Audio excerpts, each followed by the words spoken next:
Je le lis dans Luc chapitre 5. Je vais lire les 4 premiers versets. Comme Jésus se trouvait auprès du lac de Génézareth, et que la foule se pressait autour de lui pour entendre la parole de Dieu, il vit au bord du lac deux barques d'où les pêcheurs étaient descendus pour laver leurs filets. Il monta dans l'une de ces barques qui était à Simon, et il les pria de s'éloigner un peu de terre. Puis il s'assit et de la barque il enseignait la foule. Lorsqu'il eut cessé de parler, il dit à Simon, ainsi avance en pleine eau et jetez vos filets pour pêcher. Je prends Josué chapitre 12 à partir du 7e verset. Josué monta de Gilgal, lui et tous les gens de cœur avec lui, et tous les veillants hommes. L'Éternel dit à Josué, ne les crains point, car je les livre entre tes mains, et aucun d'eux ne tiendra devant toi. Josué arriva subitement sur eux, après avoir marché toute la nuit depuis Gilgal. Prenez cette idée. Après avoir marché toute la nuit depuis Gilgal, l'Éternel les mit en déroute devant Israël. Et Israël leur fit éprouver une grande défaite près de Gabaon. Les poursuivit sur le chemin qui monte à Beth-Oro et les battit jusqu'à Azeka et à Makeda. Comme ils fuyaient devant Israël, qu'ils étaient à la descente de Beth-Oro, l'Éternel fit tomber du ciel sur eux des grosses pierres jusqu'à Kazeka, et ils périrent. Ceux qui moururent par les pierres de grêle furent plus nombreux que ceux qui furent tués avec épée par les enfants d'Israël. Alors Josué parlait à l'Éternel. Le jour où l'Éternel livra les Amoriens aux hommes d'Israël, il dit en présence d'Israël, soleil, arrête-toi sur Gabaon, et toi Lino, sur la vallée d'Ajalon. Et le soleil s'arrêta, et la lune suspendit sa course, jusqu'à ce que la nation y tire vengeance de ses ennemis.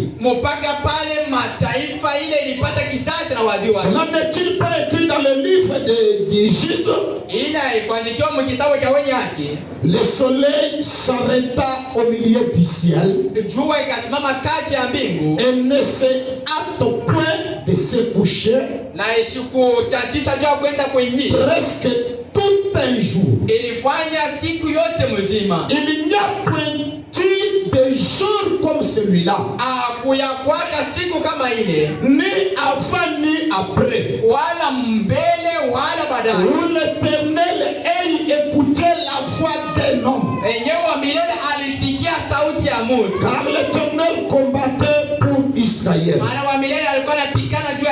Josué et tout Israël avec lui retourna au camp à Gilgal. Après avoir parlé sur les fondements fondamentaux pour la foi, le frère Branham nous a dit que la foi parfaite n'est pas juste basée sur la parole écrite. La foi parfaite est bâtie sur des inspirations.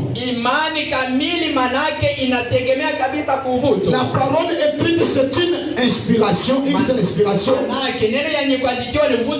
Alors il faut que Dieu te parle aussi dans lesquels c'est qui fait une deuxième inspiration. Et c'est ce qui rendra la Bible très puissante. Nous avons trouvé que beaucoup de gens se sont appropriés les promesses de la Bible comme si c'était pour eux.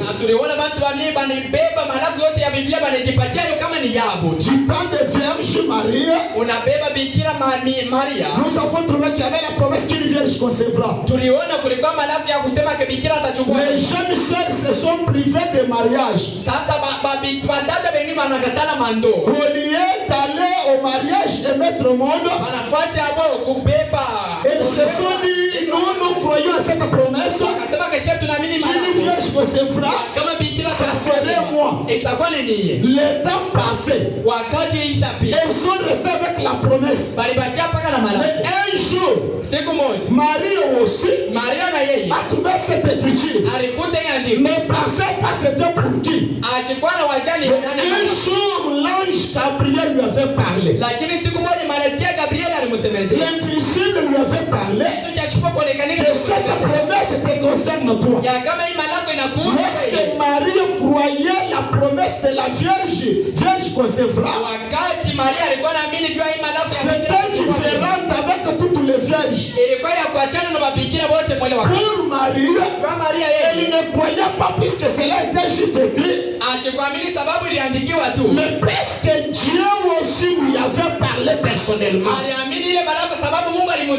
Ce que Dieu lui avait parlé, et ce qui était écrit, c'était structurel. Et cela a rendu sa foi parfaite. Le reste des vierges ont passé le temps. Nous avons lu le vieux Siméon. L'écriture de le Messie viendra était là. Les prophètes sont venus, Esaïe, Jérémie, tout le monde là. Les gens croyaient que nous attendons le Messie. Mais vieux Siméon, lui qui était tellement avancé en âge, il fait une déclaration à son église. Moi, Siméon, je ne mourrai jamais afin que je n'aie vu le salut d'Israël. Alors on lui a posé la question. Sur base de quoi te fondes-tu? Tous les prophètes croyaient ça. Mais ils sont morts. Toi ici tu es déjà vieux. Siméon pouvait leur dire, comme la Bible dit là, que moi ceci m'a été divinement révélé. La foi de Siméon était différente de la foi de tout le monde. Nous avons Marc 16. À mon nom, ils chasseront les démons. Mais vous, si vous croyez que vous êtes des croyants, et pourtant vous ne chassez pas les démons. Les prédicateurs nous sommes appropriés des promesses faites à Josué. Je serai avec toi comme j'étais avec Moïse. Toi tu es Josué. Branham ne s'est pas réveillé le matin comme ça, il dit désormais, je suis le prophète de Malachie 4. L'écriture est là. Non, Branham a trouvé l'écriture. Peut-être attendant aussi, le prophète va venir. Mais qu'est-ce qu'il a maintenant croire que c'était lui? L'ange lui a divinement parlé. Lorsque Dieu vous parle et que cela est conforme à la Bible, voilà le fondement parfait de la foi. Oh, c'était merveilleux. C'était merveilleux. On a encore passé le bon moment la nuit là, c'est pourquoi je ne sais pas comment je vais prêcher, je ne me suis même pas consacré aujourd'hui. On était tellement fatigués là. J'étais allé dans la veillée au Bel Air là. Une petite inspiration que j'avais ici à 13h. En tout cas, ça a béni les gens à tel point que presque le prédicateur qui était là, tout le monde voulait que je passe prêcher chez lui. On a prêché sur les flâneurs. Flâneurs, ce sont des gens qui courent sans but. Si tu es venu ce matin sans but, tu es un flâneur. Mais aujourd'hui, je vais parler sur avance vers les eaux profondes pour la grande pêche. Pour la pêche au grand poisson. Si vous voulez attraper des grands poissons, il y a des conditions. Ce n'est pas n'importe où il faut pêcher. Tu dois avancer vers les eaux profondes. Si j'avais le temps de développer ceci, je devrais parler du mystère du silence dans ce même sujet. Si vous connaissez l'histoire de Pierre qui a dû pêcher toute la nuit, il n'avait rien reçu, même pas le frétin. Alors Jésus était entouré par des grandes masses. Alors les gens voulaient juste écouter Jésus. Comment se débarrasser de ces gens, ou bien s'éloigner pour leur bien parler. Alors il a maintenant trouvé une barque là-bas.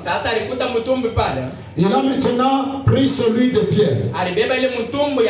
Il est entré, il a pris d'abord la barque d'autrui.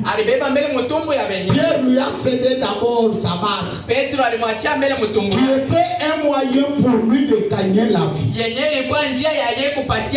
C'était son capital. C'était sa vie. Il a cédé à Jésus. Jésus est entré. Il a dit poussez-moi un peu là. Donc c'était pour que Jésus s'assure les eaux. Et le peuple devrait manquer comment entrer. Le peuple restait là. Il commence maintenant à prêcher à ce peuple-là. Là aussi il y a des révélations. Or les eaux aussi prophétiquement par là typifient aussi les gens. Alors c'est-à-dire ici Jésus devrait parler aux deux mondes, aux hommes charnels et aux hommes spirituels. Alors lorsqu'il parla, il a prêché. Alors il était toujours un Dieu qui est reconnaissant.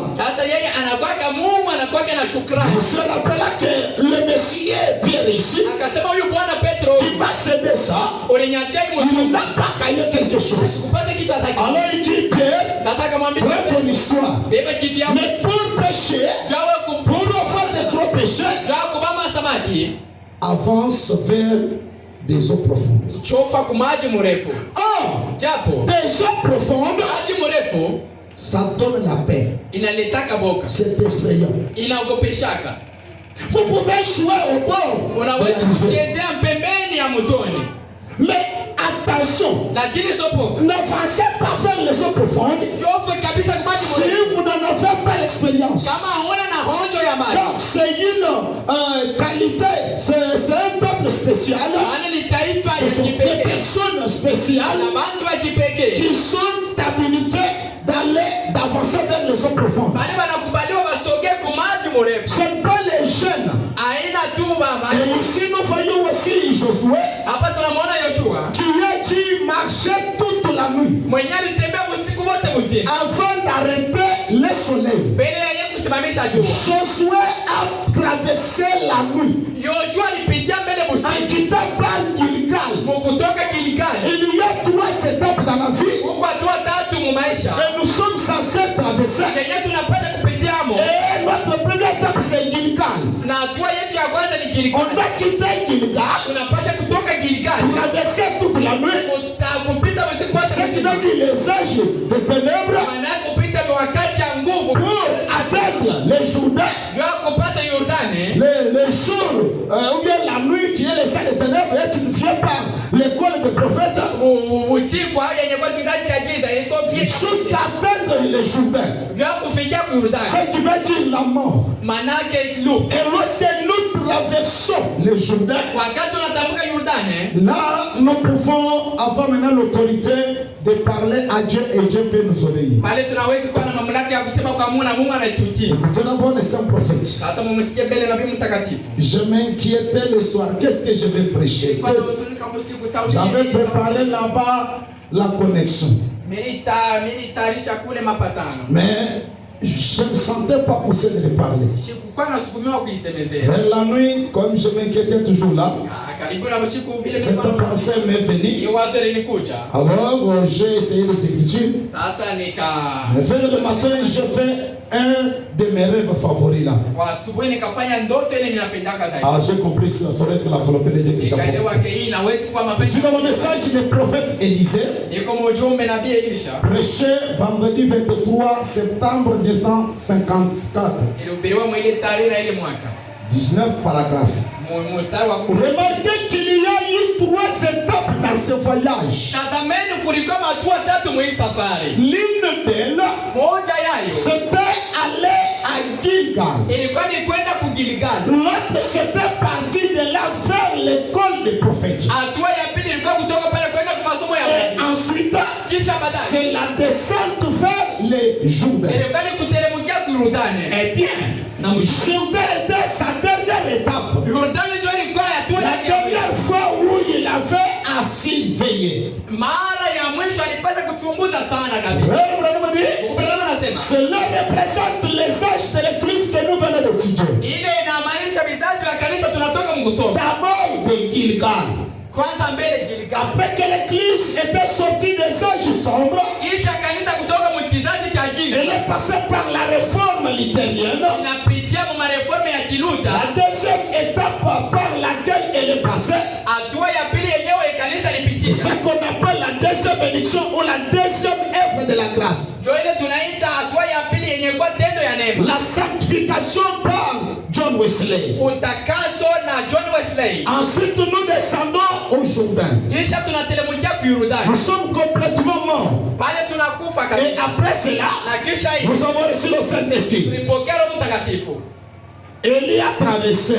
Après qu'Élie y ait traversé, il s'est retrouvé de l'autre côté. Il a dit aux jeunes prophètes.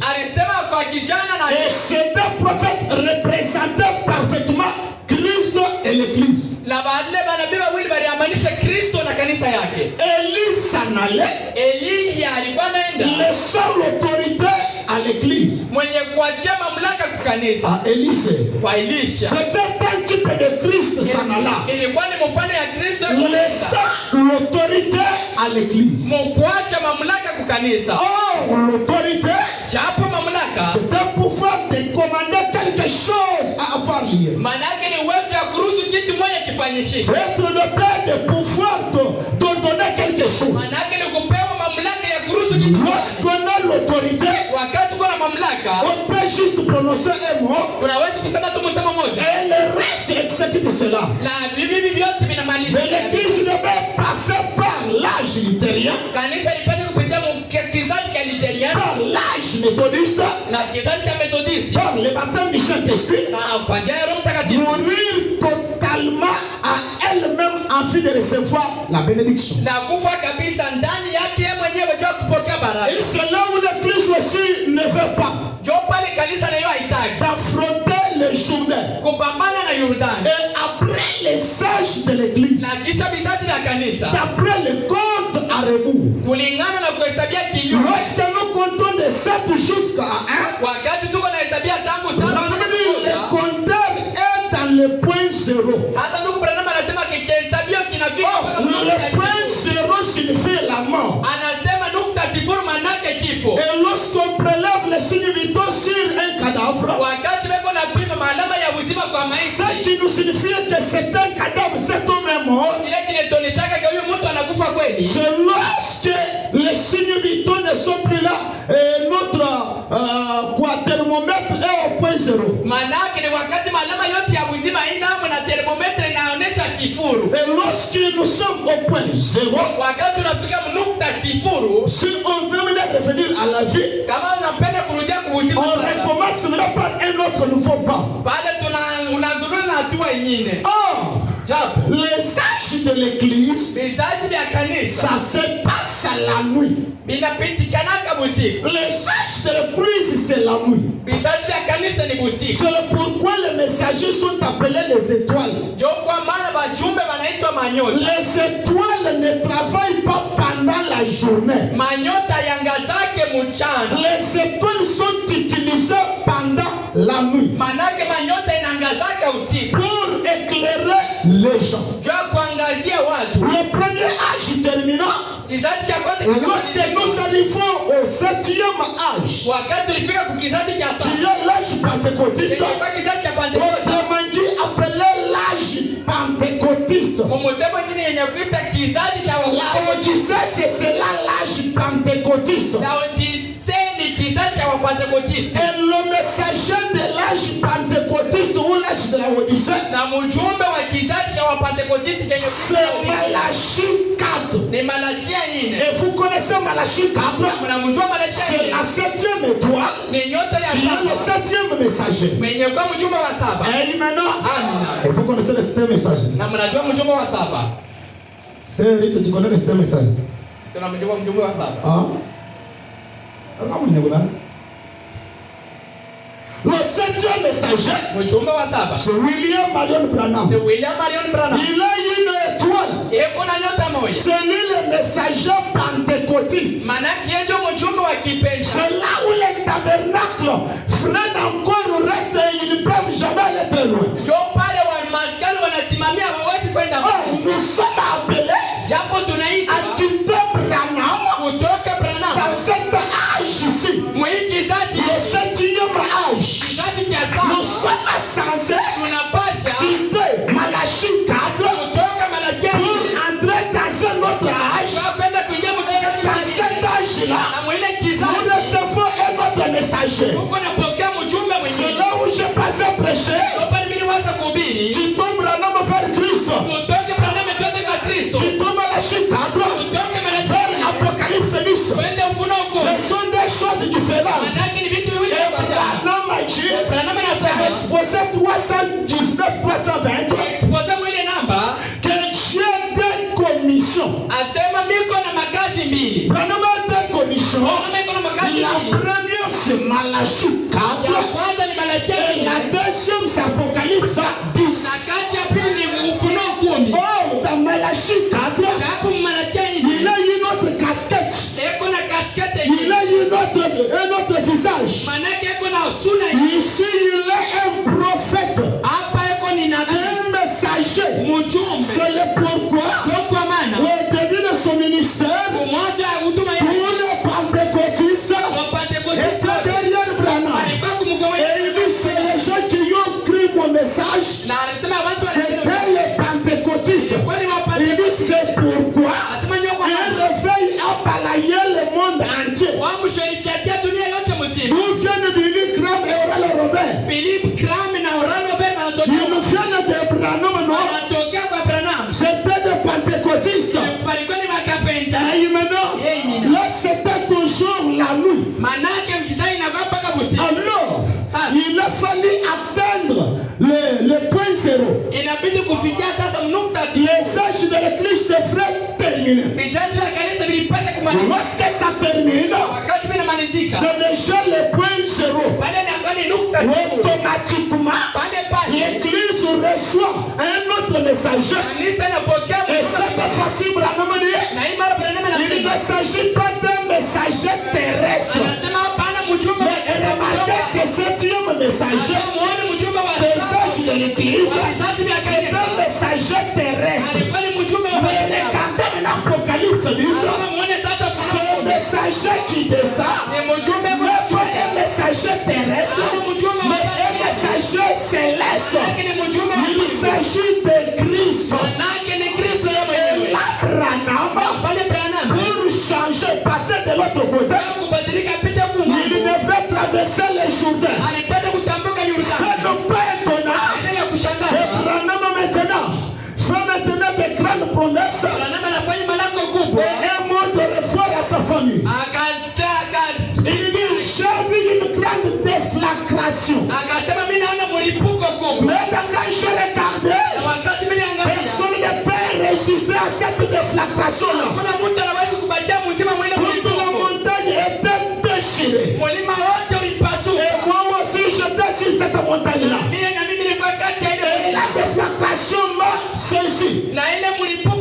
Pour dire, c'est la fin de mes jours. Pour moi, c'est terminé, Meda. Alors, je pars. Je pars. Il arrivait. Je retourne ici. Alors, même je te dis, je ne serai pas le même Branham qui était monté. Car la déflagration, c'est la fin de mes jours sur la terre. Laissez de l'église au complet.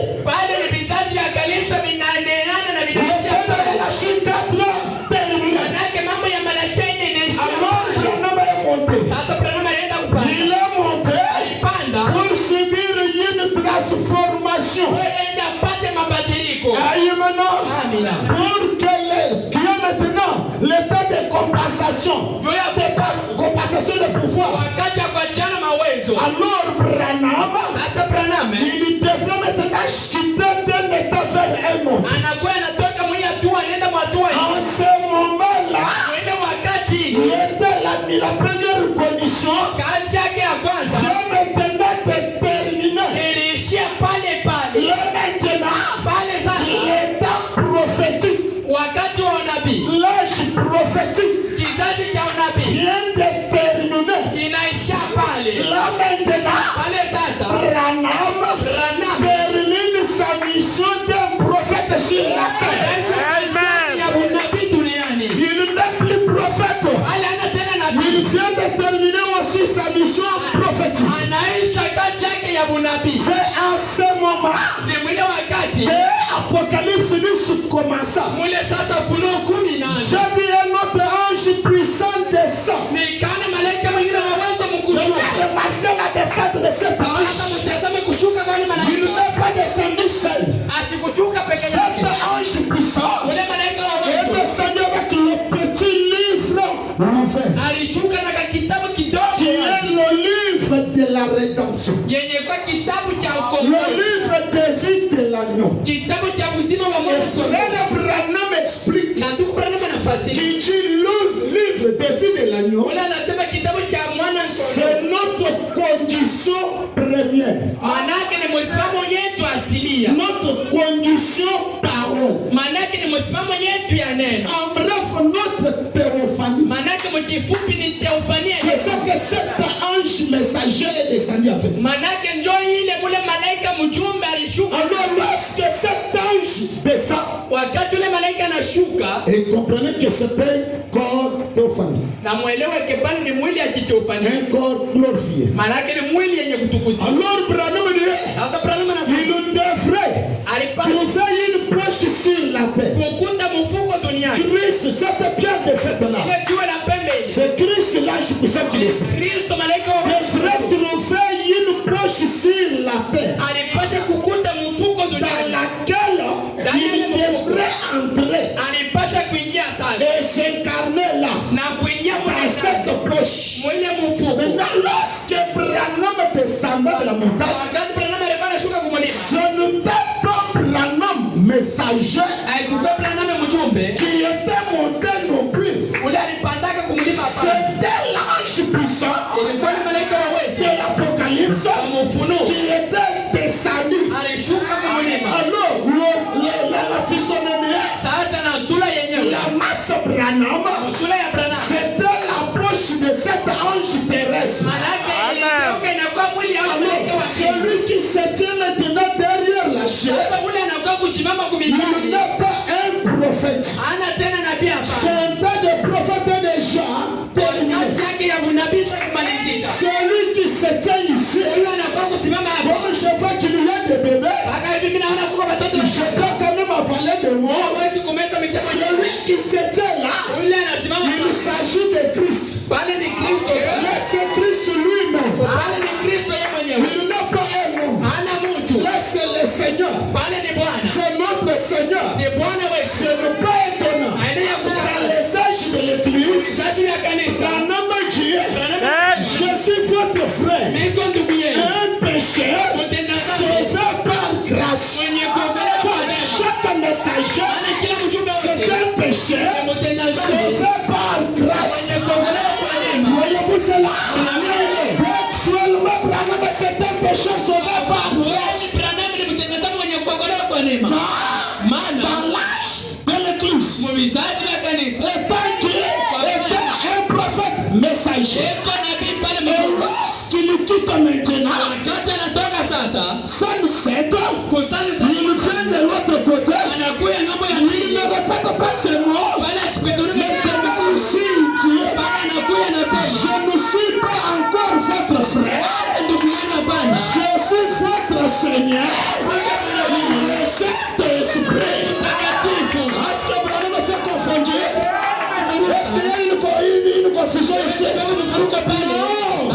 C'est un changement de dispensation. C'est un changement de fréquence. Ici maintenant, c'est lui qui brise le seau. Un prophète n'a pas la qualité de briser le seau. Ça c'est Dieu lui-même. Christ lui-même qui brise le seau. C'est qu'il y a le pain de vie. Là, à ce moment-là, l'Église aussi doit aussi traverser les âges. Doit aussi quitter Gilgal. Quitter aussi l'école des prophètes. Entamer aussi le Jourdain. Lorsque vous affrontez Jourdain, là on va vous traiter que vous êtes des adorateurs. Car le Jourdain, ce sont des hommes, c'est effrayant. C'est effrayant. On va vous taquiner de tous les mots. Non. Le pasteur là, vous voyez ce qu'il vous dit là. C'est de l'adoration. Il adore un homme. Non, c'est du Jourdain. Pour maintenant entrer de l'autre côté. Pour aussi. Que aussi ton ange céleste qui est descendu avec l'ange céleste. C'est celle aussi en toi. Tu dois aussi dire au revoir à ceux qui te sont chers. Tu dois aussi quitter aussi ces gens-là. On peut t'effrayer. Mais cher Bill, tu dois me quitter comment? Les enfants sont encore petits. Mais tu dois rester. Non, là où le pasteur est en train de partir là, c'est comme ça que le pasteur a commencé jusqu'à ce qu'il a adoré. Oui, écoutez, ici l'adoration est aussi corrigée. Même l'adoration est aussi restaurée. Où adorez-vous? Dans la maison de Dieu, au temps présent. Un Christ qui se tient parmi nous. C'est là où il y a des problèmes avec les branhamistes. Les branhamistes, ils n'ont pas vu ça. Comme c'est juste le même visage. Maintenant quand ça retourne, c'est toujours notre frère. Non, ici c'est pas notre frère. Ici l'histoire a changé. Le Dieu tout puissant est venu maintenant vers nous. Amen. Après la nuit, c'est en ce moment-là, il dit, ils ont traversé les Jourdains. Ils ont gravé la colline. Alors Élie se retourna et dit, tu m'as suivi. Tu as même affronté les Jourdains. Que veux-tu que je fasse de toi? Tirez bien attention à cette question. Ces paroles sortent de la bouche d'Élie. Élie immortel.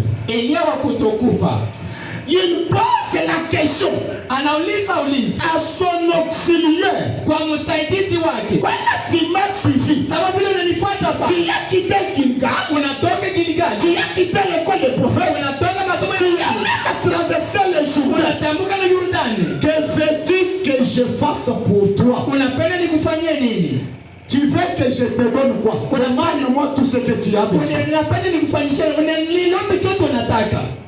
Je ne sais pas si vous me lisez entre les lignes. Voyez que tu es patient à me suivre partout. Et que tu ne veux pas rentrer. Tu es déterminé à continuer. Puisqu'il y en a qui commencent. Ils ont fait du bruit du message. Après ils sont retournés. Il y en a beaucoup. Ça c'est 95% des tabernacles. Ils nous ont croisé le message. Ils se sont arrêtés. Mais toi, tu ne veux pas rentrer. Tu es déterminé à continuer. Mais les gens qui continuent sont très moins nombreux. Élisée dit qu'une double portion de l'esprit qui est sur toi puisse venir sur moi.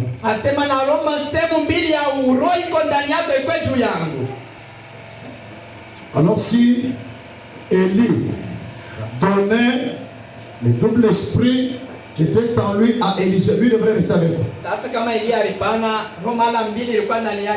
Quand en l'homme c'est l'esprit. Mais s'il y a ceci, l'ange puissant qui est descendu est descendu avec chaque état glorieux de chaque prédestiné. Ce que vous recevez là, si vous continuez, c'est cela votre état parole que l'ange ici est descendu avec. Branham dit c'est comme ça qu'il faut demander. Demandez beaucoup. Je quitte ça. Je prends Hébreux chapitre 3. Le dimanche 1er septembre 1957. 67. Oh, nous avons des tièdes. Non, nous ne connaissons même pas vos positions. Nous apporterons cela dans un instant. Oh, nous avons quelque chose de profond devant nous. Si seulement nous pouvons y pénétrer aujourd'hui. Maintenant, on ne fait que commencer à pénétrer dans les eaux profondes. Vous savez, lorsque j'étais un petit garçon, il y avait un petit étang derrière la maison où j'avais l'habitude d'aller. Et nous tous les petits enfants, nous nous y rendions nus. Même l'histoire que Branham donne, c'est un message si vous lisez cela entre les lignes. Ils allaient jouer dans les temps à quel âge? Nous étions petits, âgés d'environ 6 ou 7 ans. À l'âge de 6 ans ou 7 ans, Branham partait jouer dans la boue, dans les temps là. Il dit, l'eau était très profonde comme ceci. Ce n'était plus qu'un bourbier de pourceaux. C'était juste pour que les bourbiers viennent là. C'est dans les sages de l'église. Là où nous jetons là, c'est dans un bourbier. Et maintenant, là, ce sont des bébés qui sont dans le 6e et 7e âge. Et j'avais là une caisse à savon. Et je montrais que je savais plonger. Dans le 7e âge là. Je pensais mon nez profond. Je le tenais comme cela. Et mon petit ventre frappait la boue. Vous savez, celui-ci volait dans tous les sens.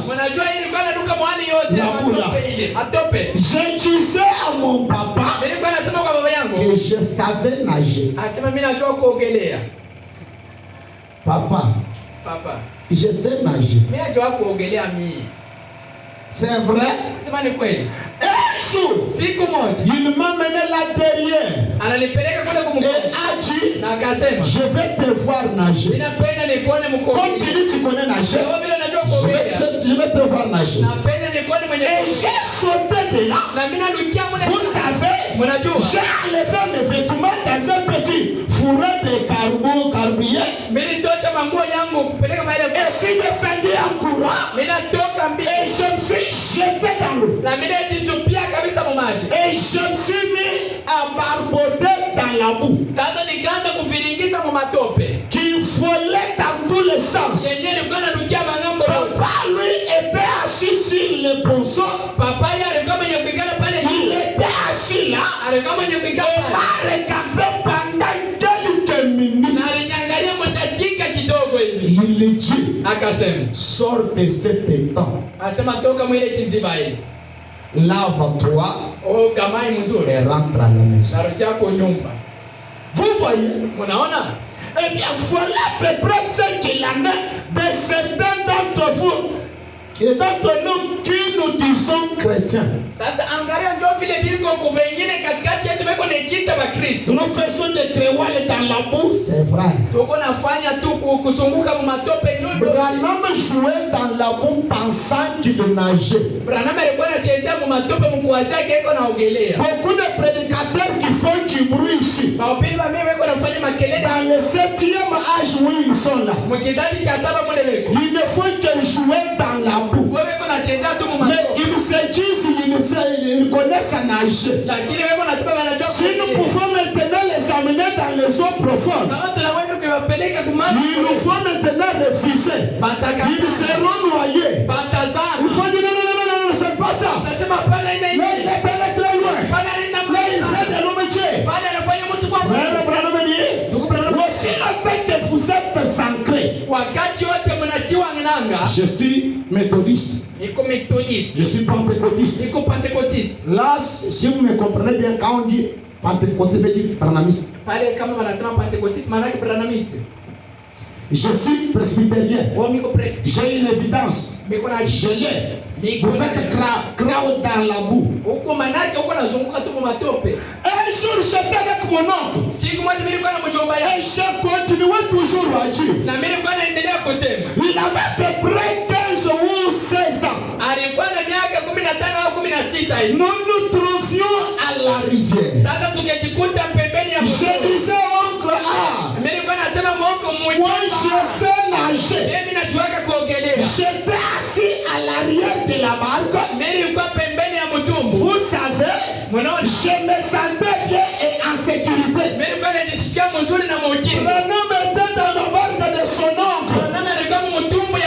Ils étaient au milieu d'eau. La barque entrait d'avancer. Plus on avance, plus on attend des eaux profondes. Au lieu que Branham puisse se taire, il a dit oncle, je connais nager. Tu connais nager? Qu'est-ce que l'oncle a fait? Il prit simplement la rame et me poussa hors de la barque. Son oncle a pris la barque, la rame qu'il utilisait pour ramer la barque. Il a frappé Branham.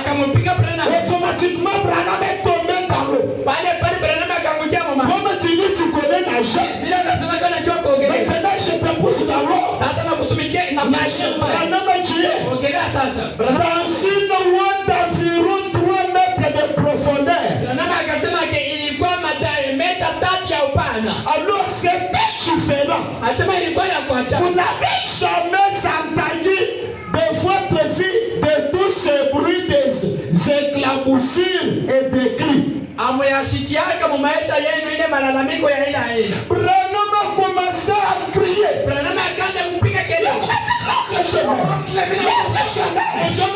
C'était une eau profonde. Branham s'était habitué à l'âge de 7 ans d'aller patauger dans la boue, pensant qu'il connaissait nager.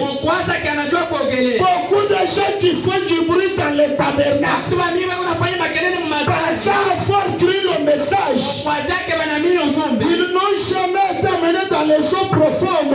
La plupart de ces gens-là, ils ne connaissent même pas le message. Écoutez, si nous parlons de la parole faite chair, on ne doit pas se limiter par là. Dans les eaux profondes, nous présentons Dieu aux gens. Et nous présentons le Fils fier de Dieu aux gens. Et ce Fils fier de Dieu, ils nous sont aussi capables de démontrer publiquement, bien entendu, nos fils de Dieu, à qui la Bible a fait déclarer que la nature soupire, attendant voir la manifestation du Fils de Dieu. Les gens qui crient ici, ils ne savent pas qu'est-ce des eaux profondes. Lorsque nous allons pénétrer les eaux profondes, cela nous allons faire des pêches aux grands poissons. On dit bonjour, je dois lire. Toi aussi tu seras bousculé dans l'eau profonde. J'ai reçu des visiteurs dans des églises comme ceci. Ils disent si nous venons de tel tabernacle, Dieu soit loué. Je ne suis pas de païen du dehors. Là, je peux prêcher librement le message. Tu essayes de prêcher le message. Ils nous sortent dehors. Ça, c'est un idolâtre.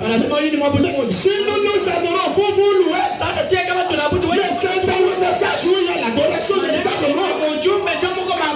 Donc, on essaie juste de les bousculer. On trouve que c'était des catholiques, mais dans les tabernacles. Catholique interdénominationnel, si c'est comme mal.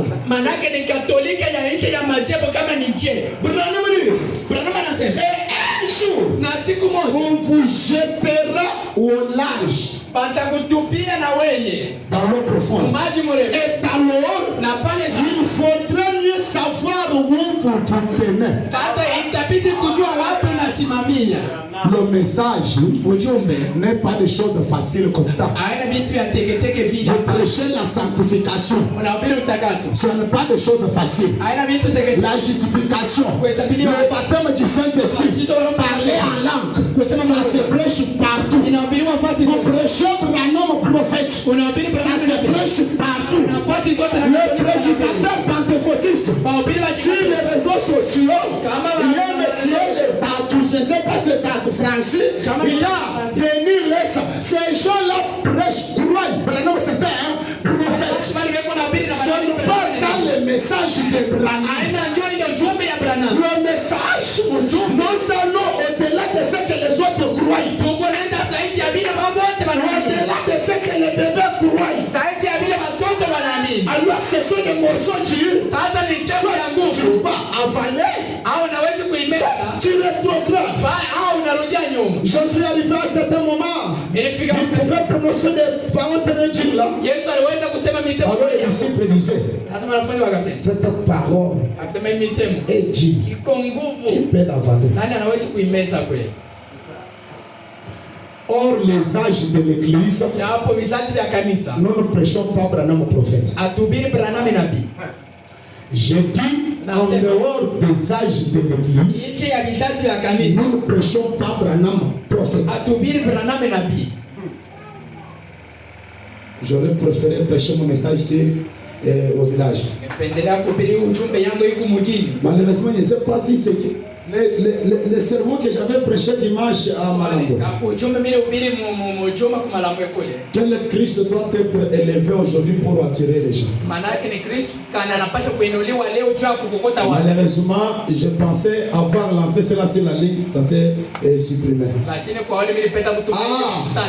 il y avait un frère. Il a pris l'auditoire à l'otage. Il tournoyait l'église. Là, c'est toute l'église, ce sont des êtres. Maintenant,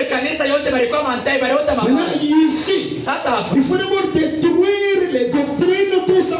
Quand j'ai dit ça, j'ai vu même des sérieux, tout le monde était devenu sérieux. Alors, quand il ne prêche pas Branham, le prophète va prêcher Branham. Je prêche Branham dans sa seconde commission. Branham dans sa première commission.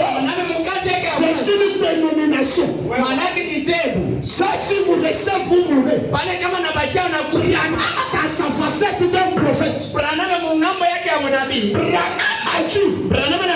l'âge le plus mauvais. C'est l'âge pentecôtiste. L'âge qui devrait sentir, si c'était le possible, même les élus. C'est les pentecôtistes. Les pentecôtistes.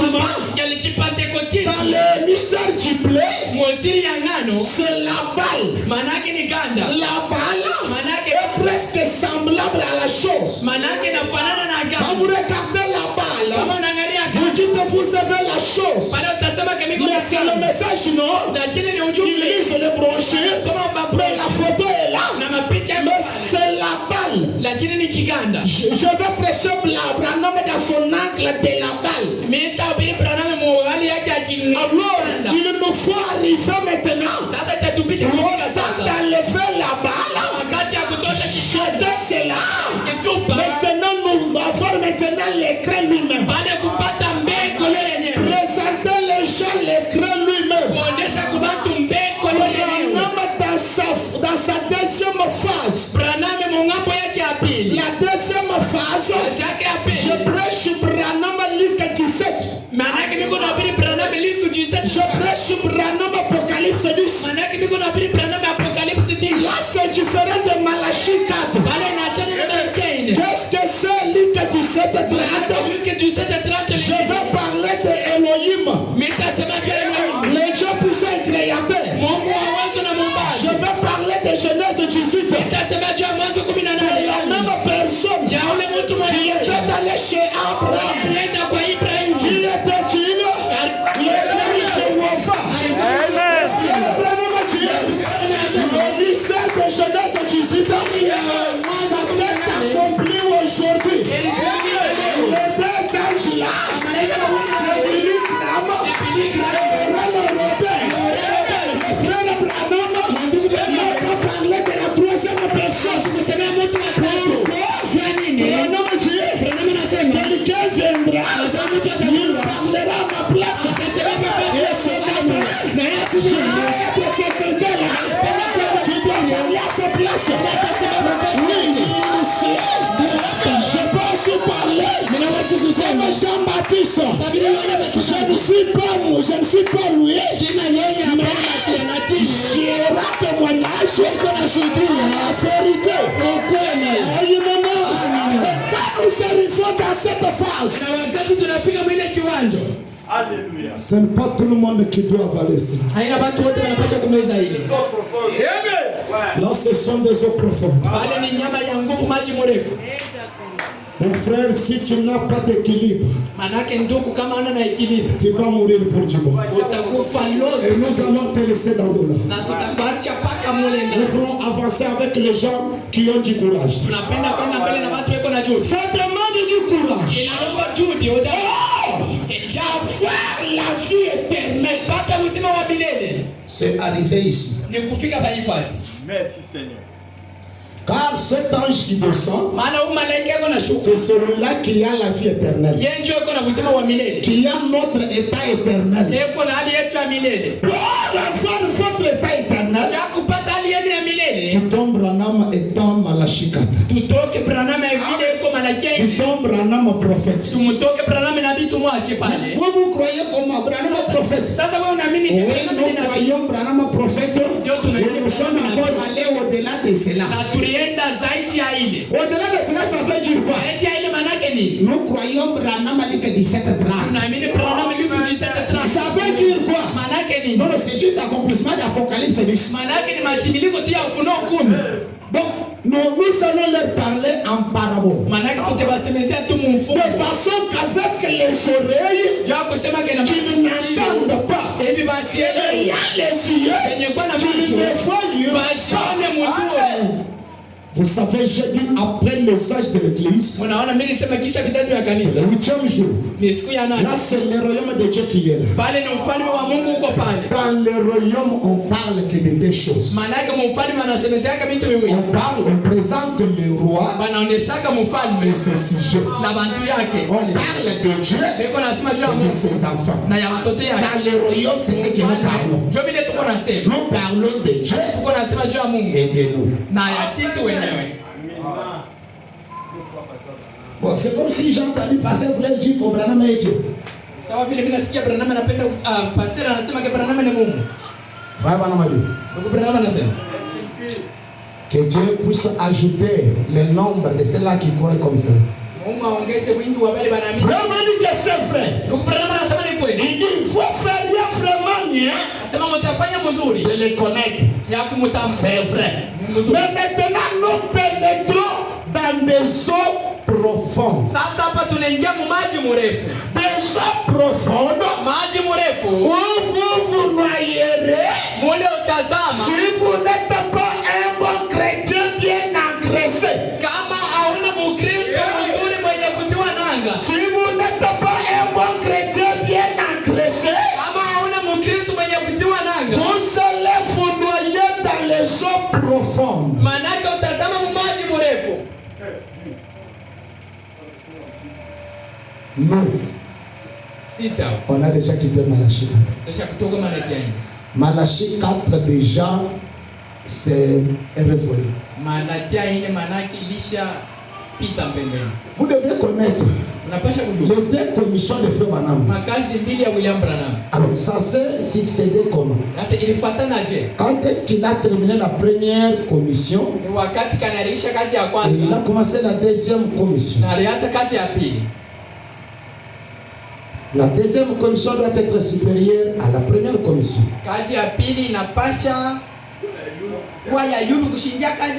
Alors laissez-moi parler maintenant de la pêche et des grands poissons. Ici dans le message, qu'est-ce qu'il vise? Dimanche 8 avril 56. Au paragraphe 60. Si tu me suis bien, je parle comme ça. Si tu es malade, tu es guéri. Je parle comme ça. Si tu as un problème, une fois souffre. Mais en m'accordant l'attention. Et dans là où j'ai dit, eh bien, je suis allé plus loin dans la vision. Et dans là où je m'étais avec, vous savez, un soulier d'un petit d'environ 1 an. Avec des petits œillets. Et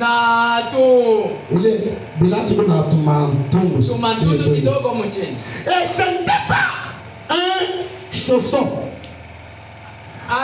Quoi tu m'as dit là? Ça ma chaussette. Non. J'aime bien. Branham avait un petit soulier.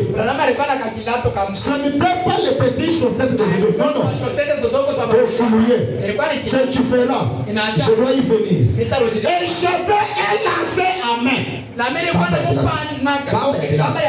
Je cherchais à lancer ce petit trou d'un 8e de pouce.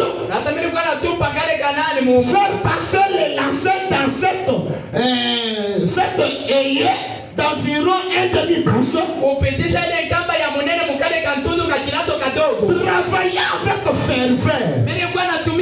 Essayer de faire passer ce lancer d'1/2 pouce par un œillet de 8e de pouce.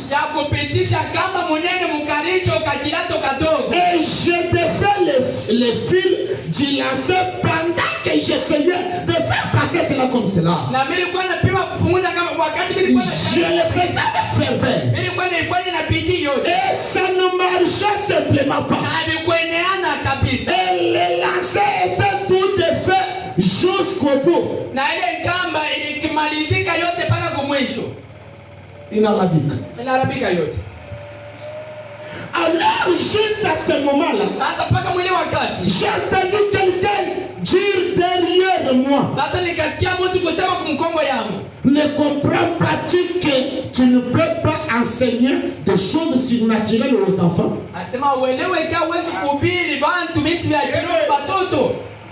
Dans d'autres traductions, il n'enseigne pas de grandes choses aux bébés pentecôtistes. Est-ce que ce matin je suis au milieu des bébés pentecôtistes? Que Dieu m'aide quand même. Il dit, je me suis retourné et c'était derrière moi. J'ai reconnu cette voix-là. C'était une voix familière. La voix qui lui parlait derrière nous, à l'extérieur. Il a dit, tu utilises le mauvais bout du lacet. Je regardais en bas au bout de ce lacet qui était là par terre. Il y avait un grand tas de fils. C'était entrelacé à 1/8 de pouce. Cela pouvait donc passer par le trou. J'ai dit, je comprends. Après que le petit lancer était déjà défait, que la voix parlait, il a regardé par terre. Il a trouvé d'autres filets qui étaient adaptés.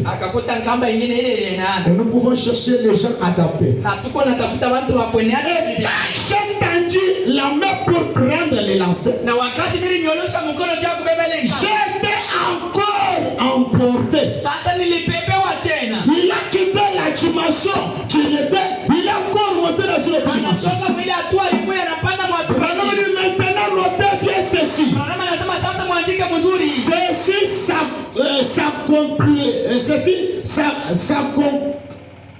Voyez, ceci s'accomplit. Voilà. Voyez, ceci s'accomplit. Voyez, quand je tendais la main, j'étais encore emporté. Vous l'avez encore touché? J'étais encore emporté. Je l'ai encore touché? J'étais encore emporté. Alors, quand je suis revenu, j'étais au bord d'un beau lac. Quelque chose comme votre lac ici en été. Quand il fait très beau et que c'est vert. Et là, il y avait des pêcheurs autour du lac. Dans notre prédication, j'ai toujours dans la machine. Il y avait beaucoup de prédicateurs. Il y avait beaucoup de prédicateurs, ils pêchaient. Mais s'ils attrapaient des petits poissons. J'ai trouvé les prédicateurs. Ils pêchaient que des petits poissons. Et j'ai regardé dans le lac. Il y avait cette grosse belle truite aux couleurs d'arc-en-ciel. Il y avait une grosse belle truite. Il y avait des gros poissons. Et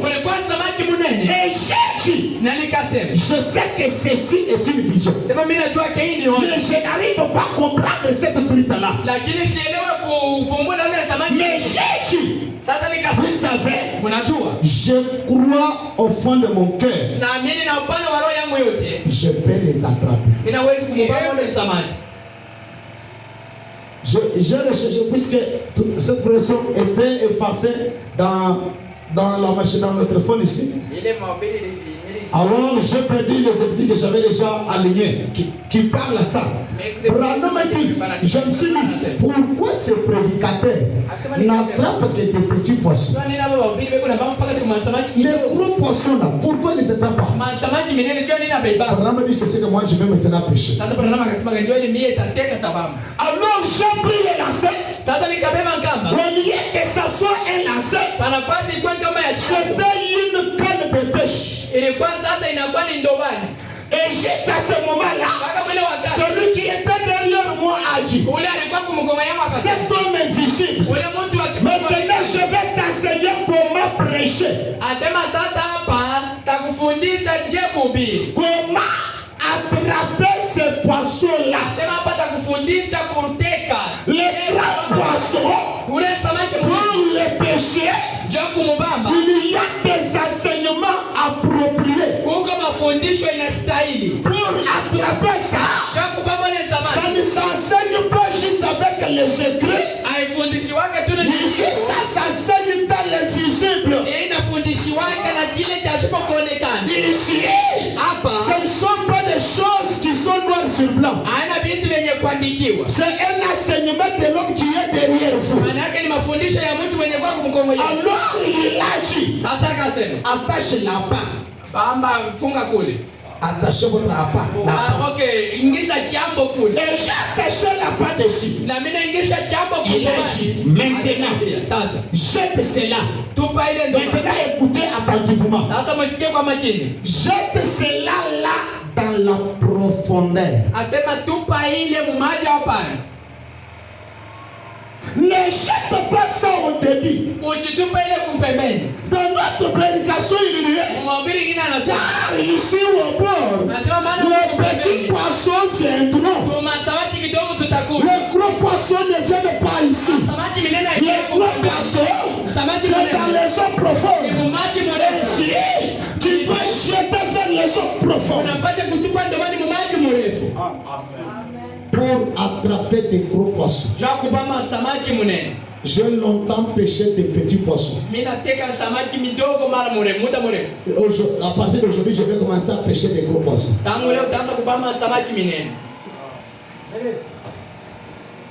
Il a dit, quand tu l'auras fait, alors, eh bien, laisse l'appât descendre d'abord.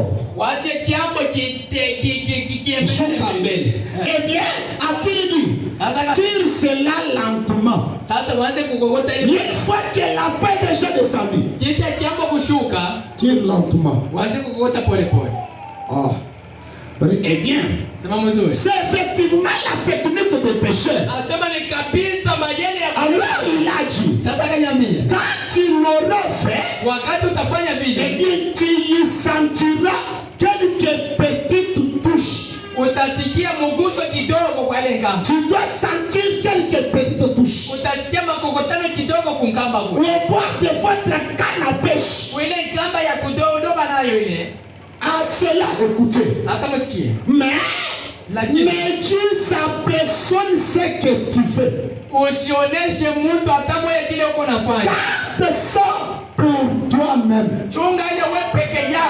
Lorsque tu commenceras à sentir des petites touches, ne parle la personne ce que tu es en train de sentir ou ce que tu fais.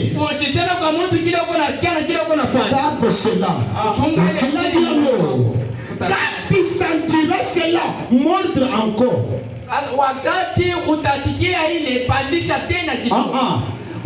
Inasema kulumisha ile nani kiomboka kiraba mumai atili bi tire juste un peu kokota tu tena kidogo un tout petit peu na kokota tena kidogo mais pas trop fort lakini hapana nguvu. Il a dit alors akasema sasa cela éloignera les petits poissons. Asema ile itakimbiza tu samaki kidogo. Et maintenant, c'est ce que je suis en train de faire. Ndio ile niko nafanya. Je tire peu. Niko nakukota kadogo. Kadogo tena. Pour ne pas tirer plus vite. Juu ya kukataa kukokota mbili. Puisque je vais tirer plus vite. Kama mimi nakokota mbili. Au milieu des gros poissons. Katikati ya samaki minene. Quand je fais un petit pas, wakati minafanya toa kidogo. Ici nous ne croyons pas Branham comme prophète. Hapa tuamini Branham. Là c'est juste un petit geste que je fais. Bali ni hatua tu kidogo minafanya. Pourquoi? Pour faire fuir le petit poisson. Kukimbiza tumasamaki kidogo. C'est le petit mouvement là. Ile mouvement le petit poisson va partir. Tumasamaki kidogo tutaenda. J'ai entendu passer lui-même dire. Mimi sikia passer yeye mwenyewe kwa sababu nous ne croyons pas Branham comme prophète. Tuamini Branham sana nabii, tunamwamini sawa. Il va aller ajouter ce que je n'ai pas dit. Atenda kuongeza vingine sikusema. Ce sont des petits poissons. Ni tumasamaki kidogo. Ne vous en faites pas. Mshangaike. Les petits poissons vont partir. Tumasamaki kidogo tutaenda. Je vais la pêche au grand poisson. Mimi napenda kuloba samaki munene. Aux truites arc-en-ciel. Manake kule samaki wa rangi ya upinde wa mvula. Qui peuvent manger des os durs. Manake watu wanaweza kula mifupa ya nguvu. Les gens qui ont déjà quitté la bouillie. Watu wacha kutoka mbuyi. Qui peuvent prendre un plat dur. Watu wanaweza kula bukari wa nguvu. Les petits poissons. Samaki kidogo. Même si vous en allez, ça c'est une pêche au grand poisson. Hata kama mtaenda hii ni kuloma masamaki minene. Alors frère Branham anasema. Et quand ils se disperseront, wakati tule tusamaki tutasambalana. Cela attirera l'attention du grand poisson. Sasa ile itavuta angalisho ya samaki munene. Parfois, mara nyingi les petits poissons masamaki kidogo empêchent l'attention du gros poisson. Nazuisaka tikilifu ya samaki munene. Les petits poissons, masamaki ils kidogo nous embrouillent des fois. Tunatufurukanga mara Ils nous embêtent des fois. Bego ne tuangaisha mara mingi. Il y a fait un demi-frère ici. Un bonjour ici.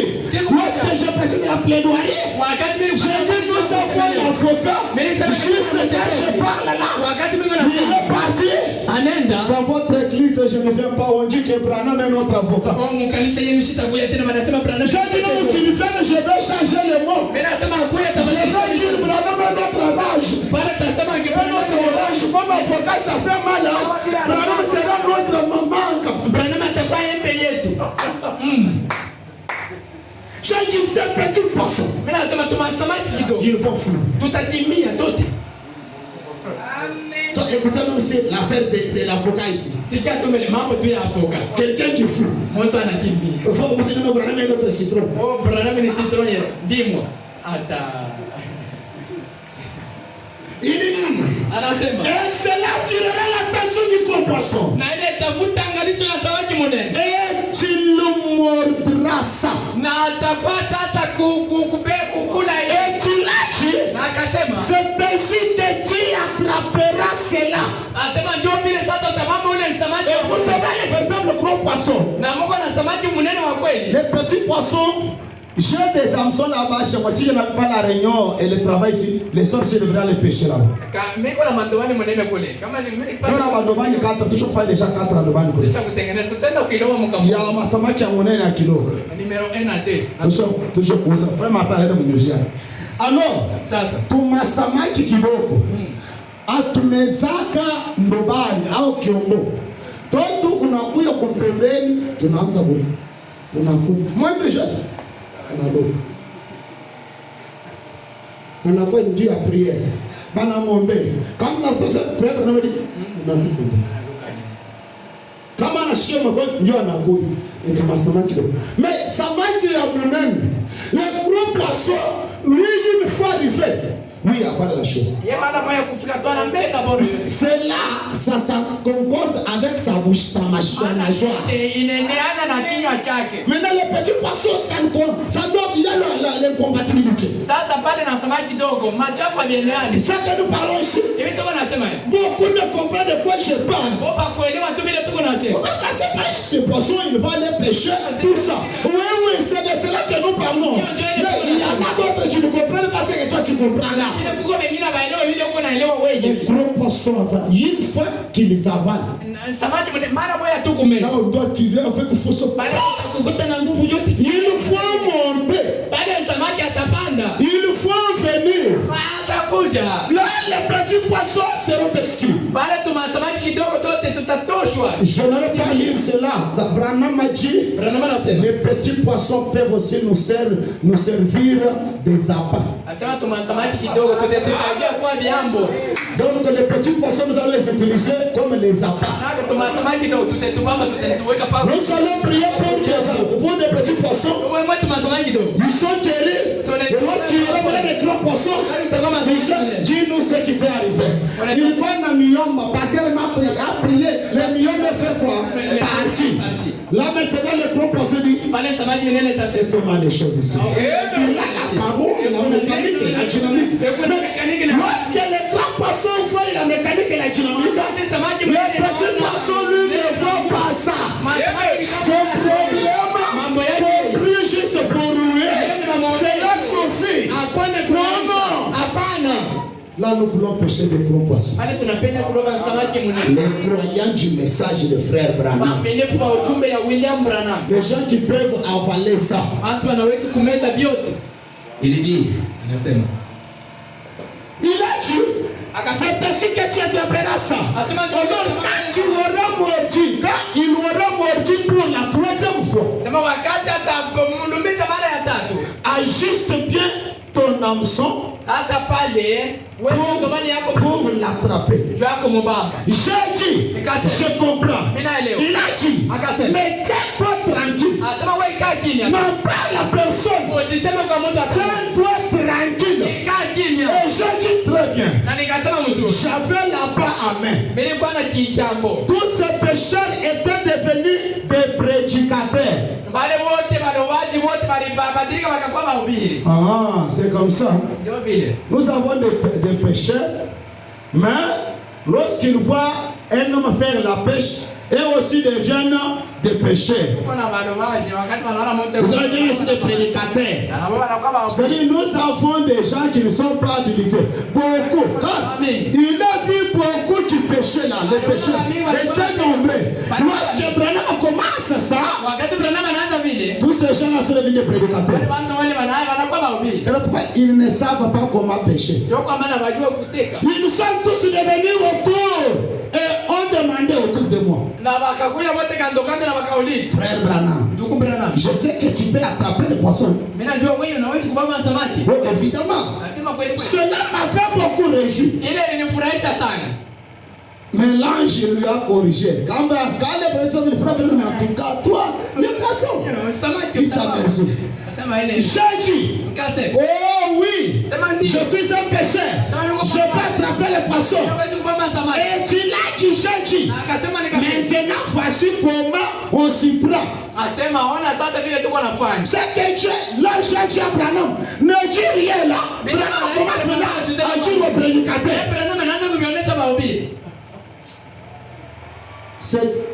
Des fois, c'est ici où nous les prédicateurs, hein, nous tombons. Tu prêches. On commence à t'élever. Si je n'avais pas la maîtrise de cette matière, je ne devrais pas prêcher aujourd'hui ici. Un prédicateur m'a insisté hier là. Venez quand même apporter cette idée-là.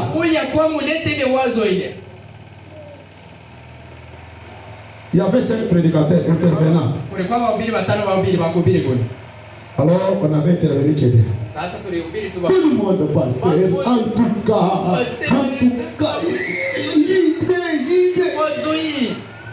Là maintenant, si l'on n'a pas, l'on ne capte pas les secrets, les consignes,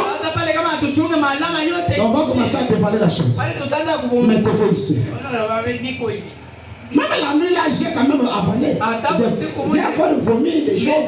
Quand je suis dans ton milieu de prédicateur, il c'était nombreux là. Je suis allé prendre mon ancienne prédication, mais la chicane de notre nuit de lamentation. J'ai commencé à donner aux prédicateurs. Je prenais les écritures. Est-ce que cette explanation là était pour eux? C'est ça qu'Abraham a dit. Il dit, voici comment s'y prendre. Je jette cela loin. Et je suis allé loin dans les eaux profondes. Et je dis bien, ces petits poissons sont bien. Frère, mais nous voulons aussi de gros poissons. Les petits poissons sont bien. Mais nous voulons aussi de gros poissons. poissons dans tous les domaines. Masamaki minene mu matua yote. Même de la dimension de l'église naturelle. Atatua tu ya kanisa ya mwili. Même aussi dans les affaires matérielles. Atamu biashara mu mambo ya biashara. Même dans les affaires spirituelles. Atamu mu mambo ya kiroho. On fait aussi des gros poissons. Tunapenda masamaki minene. Quand on dit petit troupeau, on voit une petite troupeau, c'est toujours les pauvres personnes. Petit troupeau, ça veut, on a dit c'est cette église pour que les petits. Non, non, c'est pas ça. Il dit les petits poissons, c'est bien. Nous voulons choisir des gros poissons, mon frère. J'ai dit, voyez, quand cela descend, et bien ça y est juste là où ça devrait être. Il y a ce petit poisson, j'ai dit, eh bien, quand cela s'est étiré de nouveau, je vais lui donner une très forte secousse. Alors j'ai fait sortir toute la pâte de l'eau. Et quand je fais cela, j'ai attrapé un poisson. Mais je me suis demandé comment il avait donc avalé la pâte dans la bouche. Alors il était si mince qu'il collait à la pâte. Là j'avais montré Branham comment attraper les gros poissons. Branham n'a pas suivi ça. Il est allé parler au prédicateur. Et il a pêché mal. Il a attrapé un petit poisson. Et comment c'est arrivé? Je me suis dit, oh là là, à ce moment-là, celui qui parlait derrière moi est passé devant moi. C'était lui l'ange de l'Éternel. Il avait les mains croisées. Il m'a regardé et il a dit, c'est juste ce que je t'ai dit de ne pas faire. Il y a beaucoup d'erreurs que nos prédicateurs avaient commises. On voulait s'associer avec d'autres prédicateurs. Dieu m'a donné une vision, une certaine manière de faire la parole. Alors moi je vais m'associer à quelqu'un qui est ancien. Puisqu'il a devient matériel, il me fait sortir de la vision.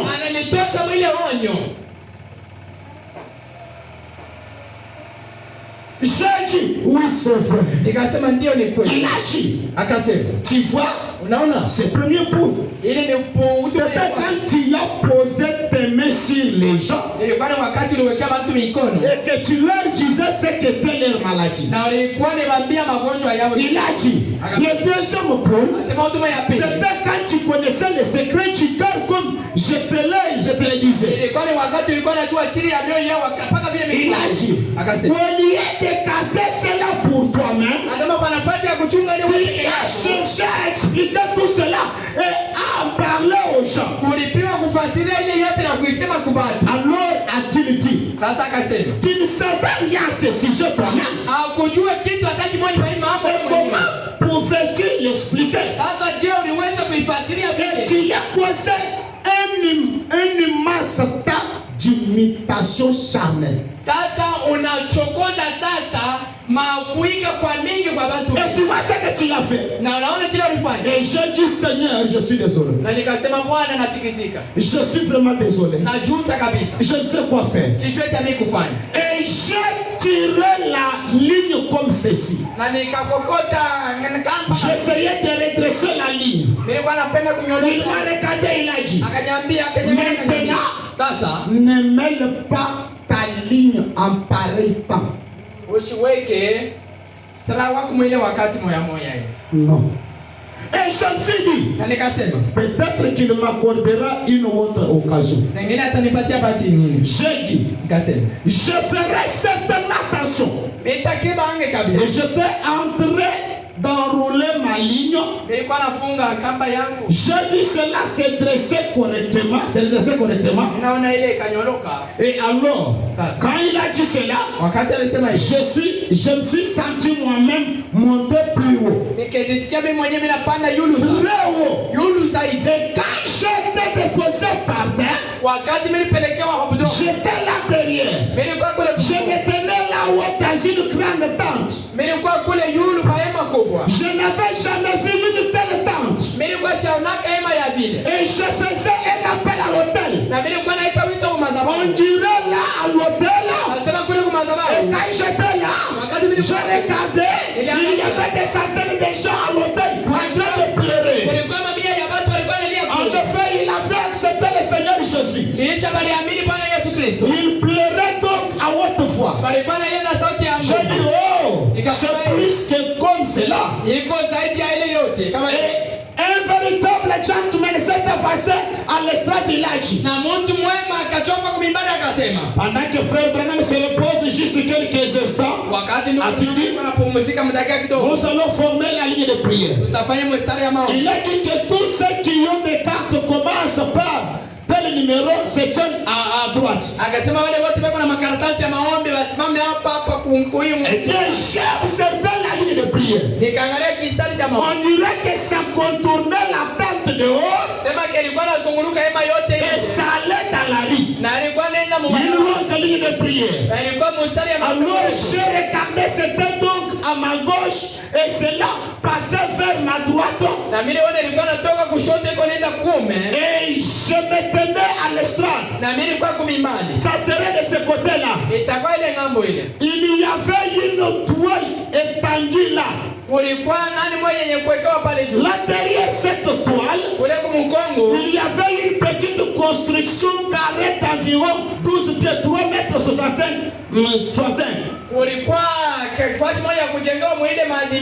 De large et 12 pieds.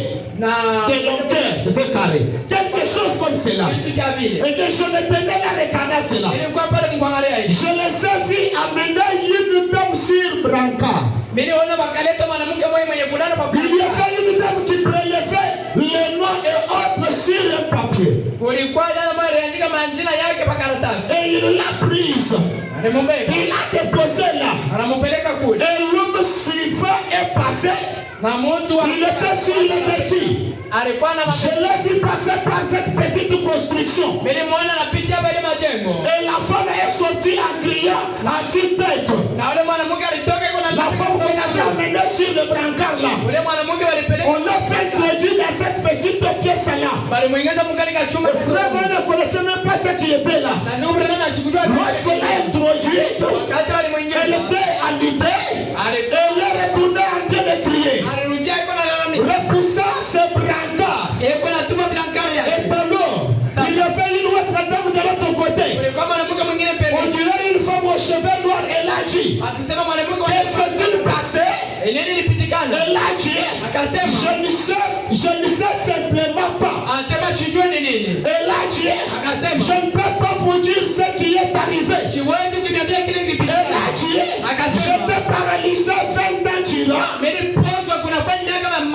regardez, j'ai l'impression de n'avoir jamais été malade. Et à ce moment-là, un homme est apparu, sorti-là avec des béquilles à main. Et je regardais cela. C'était le boîtier qui était aussi en train avec le boîtier là, les béquilles. Il est aussi sorti en train de crier.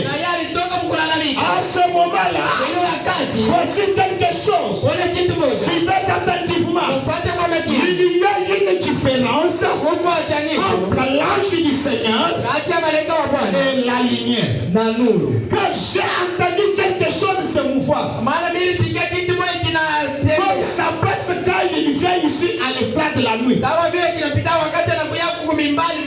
Et comme tu fais tournoyant, l'encre de feu. Et cela m'a quitté. C'est l'endroit au-dessus de cette assistance. C'est parti. Et ça s'est tenu au-dessus de cette petite tente ou construction là. Cette lumière là. Et alors, ça s'est posé au-dessus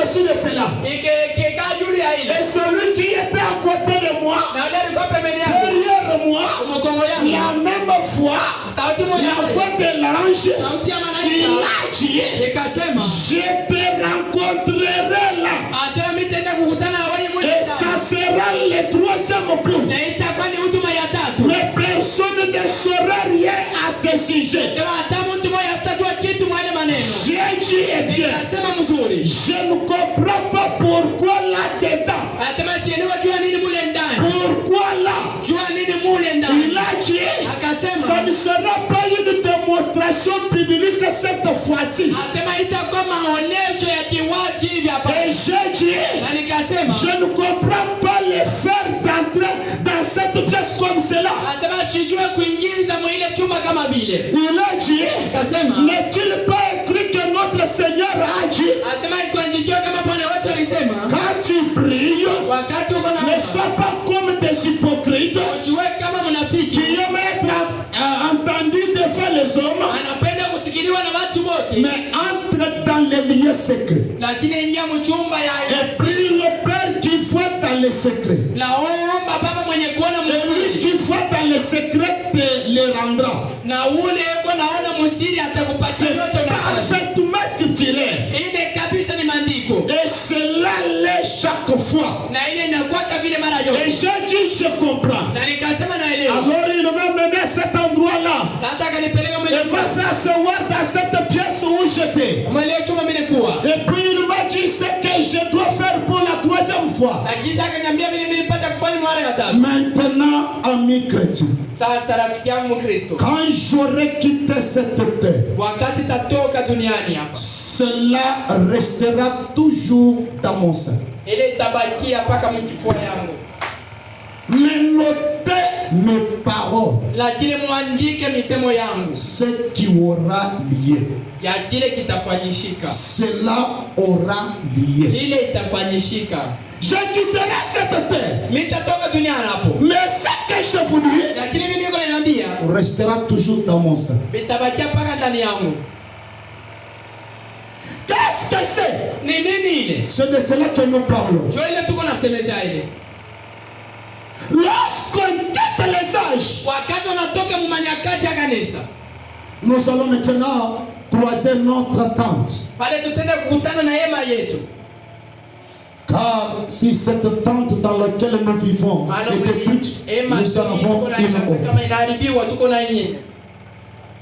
Et dans ce mystère du silence, la voix qui a toujours parlé Branham à côté, ce dernier temps, ça ne lui parlait pas de l'extérieur, ça venait de l'intérieur. L'église est censée arriver là. Là où il y a un mystère de silence. Là, il n'y a pas juste question de grandes sensations. Mais là où il y a une puissance qui peut agir instantanément. Là où il y a une réalité qui peut changer instantanément. Nous sommes restés longtemps dans le mouvement pentecôtiste. Nous voulons que les gens sont portés, que les gens prophétisent, pour dire que Dieu est là.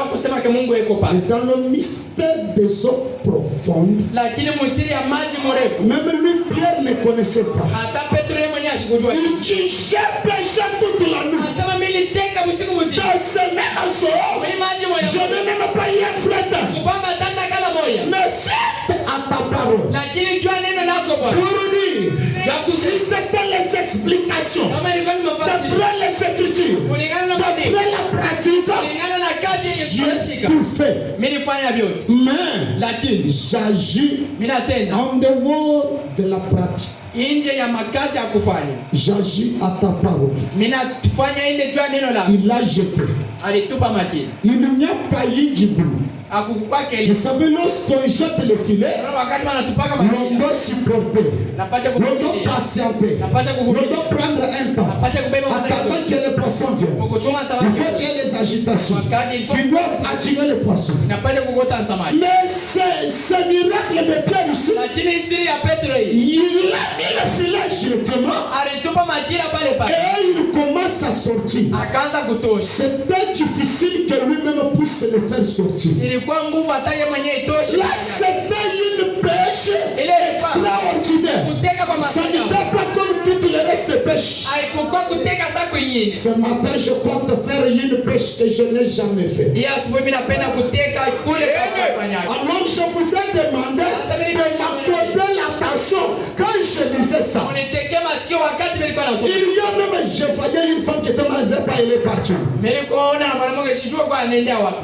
même les gens ici qui ont des grandes difficultés ici.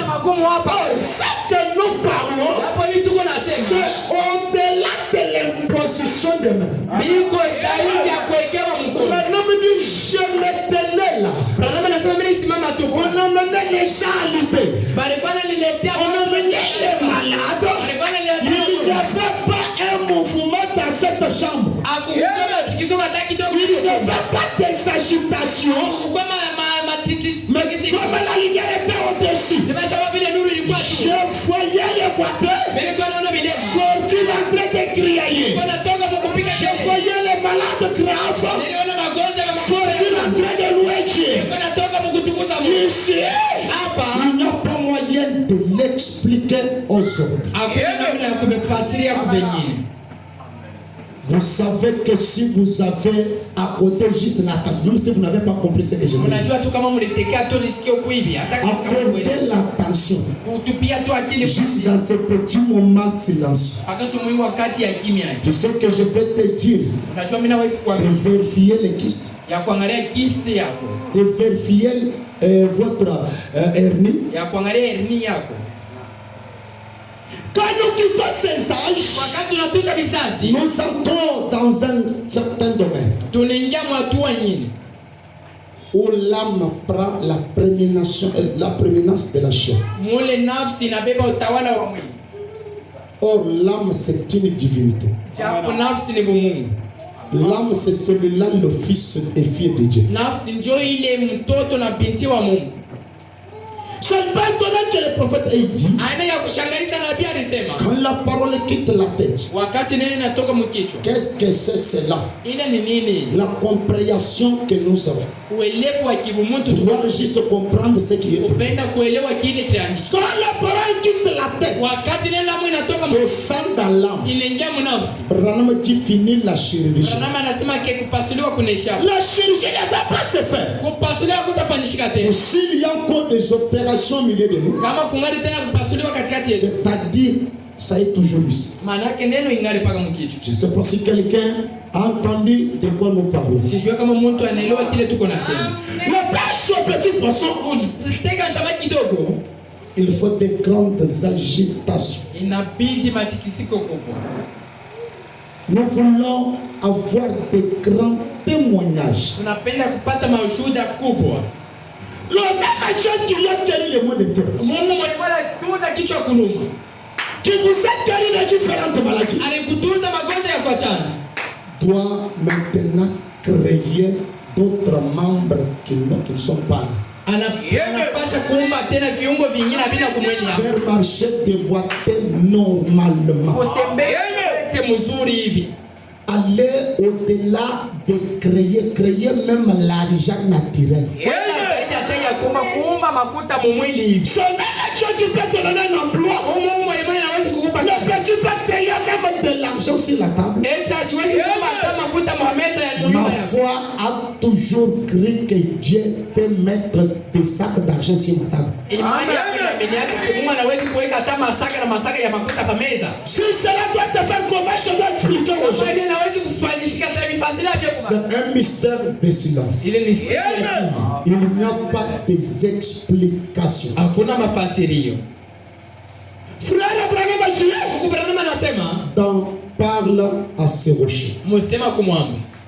L'heure est venue où les malades seront guéris